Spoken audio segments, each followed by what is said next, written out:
పదంలో నడుస్తుందనే విశ్వాసం నాకుంది. సత్యకుమార్ గారు, అంటే భారతీయ జనతా పార్టీ ఎప్పుడూ చెప్తుంటుంది డబుల్ ఇంజన్ సర్కార్ రావాలి, దానివల్ల అటు దేశం రాష్ట్రం రెండు అభివృద్ధి చెందుతాయని. ఇక్కడ ఉండేది నథింగ్ బట్ ఇప్పుడు డబుల్ ఇంజన్ సర్కారే. ఎందుకంటే ఇక్కడ ఎన్డీఏ ఉంది, కేంద్రంలో ఎన్డీఏ ఉంది.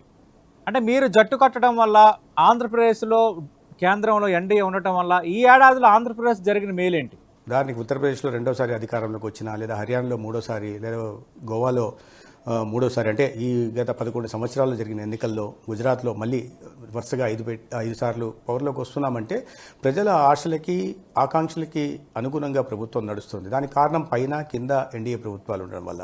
ఈ 5 సంవత్సర కాలంలో కేంద్ర ప్రభుత్వం నుంచి అందుతున్న సహకారం ఏంటని మీరు అడిగితే, ప్రధానంగా పోలవరం కోసం గతంలో 15,500 కోట్లు ఇస్తే అదనంగా ఇప్పుడు 12,500 కోట్లు వెరిసి 28,000 కోట్లు పోలవరం. ఎందుకంటే ఆంధ్రప్రదేశ్ జీవనాడి అని చెప్తూ ఉన్నాం, కానీ దాన్ని పనులు ముందుకు తీసుకెళ్ళలేకపోయాం చాలా సంవత్సరాలుగా. కేంద్ర ప్రభుత్వం దాన్ని 100%, మోడీ ప్రభుత్వం 100% జాతీయ ప్రాతిగా ప్రకటించి నిధులు ఇవ్వడం మొదలుపెట్టింది. 5 సంవత్సరాలు అది ముందుకు వెళ్ళలేదు. దానికి ముందు చంద్రబాబు నాయుడు గారు ముఖ్యమంత్రిగా ఉన్నప్పుడు జరిగిన పనులు తప్ప 5 సంవత్సరాలు జరగకపోగా ఈ డయాఫ్రమ్ వాల్ కూడా కొట్టుకుపోవడానికి కూడా కారణమయ్యారు. దానికి ఇప్పుడు అదనంగా మళ్ళీ 980 కోట్లు కేంద్ర ప్రభుత్వం ఇస్తూ ఉంది. ఇవి కాకుండా అమరావతి రాజధానిగా ఉండాలనే ఉద్దేశంతో గతంలో 2,500 కోట్లు మొదట్లో ఇచ్చిన మొదటి ఎన్డీఏ 1లో, తర్వాత అనేక పెట్టుబడుల కోసం కేంద్ర ప్రభుత్వ సంస్థలను తీసుకొచ్చిన, లేదా అమరావతి నుంచి బెంగళూరు దాకా ఎక్స్ప్రెస్ హైవే నిర్మాణం జరుగుతున్నా, లేదా కనెక్టివిటీ పెంచు కోసం రైల్వే కనెక్టివిటీ 2,500 కోట్లు ఇచ్చినా, ఏది చేసినా కూడా అమరావతి ఒక భౌగోళికంగా మధ్యలో ఉంది, ప్రజలందరికీ అందుబాటులో ఉంటుంది, అక్కడి నుంచి పాలన సాధ్యమవుతుంది. తర్వాత అభివృద్ధి వికేంద్రీకరణ అటువైపు ఉత్తరాంధ్ర నుంచి ఇటువైపు రాయలసీమ దాకా జరగాలనే లక్ష్యంతో గతంలో ఎన్డీఏ ప్రభుత్వాలు పైన కింద పనిచేశాయి. అదే లక్ష్యంతో ఇప్పుడు కొనసాగుతున్నాయి.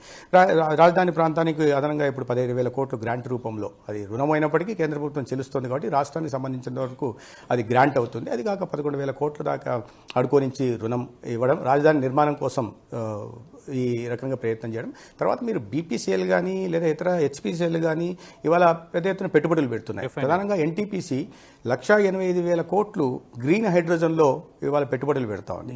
ఒకే రోజు గౌరవ ప్రధానమంత్రి రాష్ట్రానికి విశాఖపట్నం వచ్చిన సందర్భంగా 2,10,000 కోట్లు కేంద్ర ప్రభుత్వానికి సంబంధించిన అనేక అభివృద్ధి కార్యక్రమాలకి ఒకే రోజు భూమి పూజ చేశారు. ఒక సంవత్సరంలో కేంద్రం నుంచి ఇంత పెద్ద ఎత్తున దాదాపు 3 లక్షల కోట్ల పెట్టుబడులు వివిధ సంస్థల ద్వారా వచ్చాయి.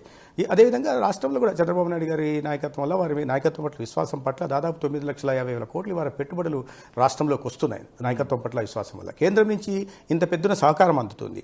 అదే రెండో వైపు ఇప్పటిదాకా ప్రధానమంత్రి అనేక పదవాలు పేదరికం నుంచి ప్రజలను బయటికి తీసుకురావడానికి నిర్దేశించిన పథకాలు ఏవైతాయో వాటిని అన్నింటినీ గతంలో రాష్ట్ర వాటా ఇవ్వకపోవడం, లేదా దాన్ని పూర్తిగా నిర్వీర్యం చేసే ప్రధానమంత్రి ఆవాస్ యోజన కింద పేదలకు ఇల్లు కానీ దాన్ని కూడా ఒక అవినీతి కేంద్రంగా మార్చుకున్నారు.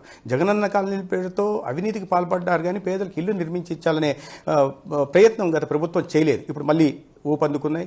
ప్రధానంగా సురక్షితమైన మంచినీరు అందించడం ద్వారా ప్రజల ఆరోగ్యాన్ని కూడా కాపాడవచ్చనేది మనకు తెలుసు. ఎందుకంటే అనేక రకాలైన సీకేడీ కేసులు ఇవాళ వస్తున్నాయి, ఫ్లోరైడ్ కారణంగా కానీ ఇతరత్ర హెవీ మెటల్స్ ఇతరత్ర కారణాల వల్ల. సురక్షితమైన నీరు అందిస్తే ఆరోగ్యం బాగుపడుతుంది, అనారోగ్యం బారిన పడని ఉద్దేశంతో తీసుకొచ్చిన ఒక సమున్నతమైన పథకం ఏదైతే ఉందో జలజీవన్ మిషన్, దానికి 26,000 కోట్లు కేంద్ర ప్రభుత్వం 50-50 దీంట్లో మంజూరు చేస్తే రాష్ట్ర వాటా ఇవ్వకపోవడం వల్ల కేవలం 5 ఏళ్లలో 450 కోట్లు మాత్రమే ఇచ్చిన కారణంగా 2,000 కోట్ల పనులు మాత్రమే జరిగాయి, మిగిలిన జరగల. ఇప్పుడు ఆ పథకము తొందరలో 26లో ఆగిపోయే పరిస్థితి ఉంది. అయినప్పటికీ చంద్రబాబు నాయుడు గారు, వాళ్ళ పవన్ కళ్యాణ్ గారు సంబంధిత శాఖ మంత్రి ఉప ముఖ్యమంత్రి వారు 83,000 కోట్లతో కొత్తగా కేంద్రానికి ప్రతిపాదనలు పంపుతున్నారు. నాకైతే ఖచ్చితంగా విశ్వాసం ఉంది కేంద్ర ప్రభుత్వం ఖచ్చితంగా సంపూర్ణ సహకారం అందిస్తుందని. ఆ సహకారం అందుతూ ఉంది. అదేవిధంగా గ్రామీణ ఉపాధి పథకం కింద నిధులు కానీ, లేదా 15వ ఆర్థిక సంఘం నిధులు కానీ, గ్రామీణ ప్రాంతాల ఆర్థిక పరిపుష్టికి మౌలిక సదుపాయాల కోసం నిర్దేశించిన ఈ నిధులను కూడా గతంలో దారి మళ్ళీ ఇచ్చారు. ఇవాళ ఏ లక్ష్యం కోసం అది ఇచ్చారో, ఏ ఉద్దేశంతో ఇచ్చారో అక్కడ పనులు జరుగుతుంది. గ్రామీణ ప్రాంతాల లెవెల్ అభివృద్ధి కార్యక్రమాలు, రోడ్ల నిర్మాణం కావచ్చు, ఇతర మౌలిక సదుపాయాల కల్పన కావచ్చు, మురుగునీటి నిర్వహణ కావచ్చు, ఇటువంటి పనులన్నీ జరుగుతూ ఉన్నాయి. కాబట్టి ఇవన్నీ పెద్ద పెద్ద ప్రాజెక్టుల కోసం నిధులు ఇవ్వడం ఒకటి, ప్రాజెక్టులను రాష్ట్రానికి మంజూరు చేయడం ఒకటి, రెండో వైపు ఉన్న పథకాలని సమర్థవంతంగా అమలు చేయడం, దానికి అనుగుణంగా రాష్ట్రం నుంచి కూడా ఇవ్వాల్సిన వాటాను కూడా గౌరవ ముఖ్యమంత్రి చంద్రబాబు నాయుడు గారు ఇవ్వడం కారణంగా ఇవాళ అభివృద్ధి కార్యక్రమాలు ముందుకు నడుస్తున్నాయి, సంక్షేమ పథకాలు కూడా ప్రజలకు అందుతున్నాయి.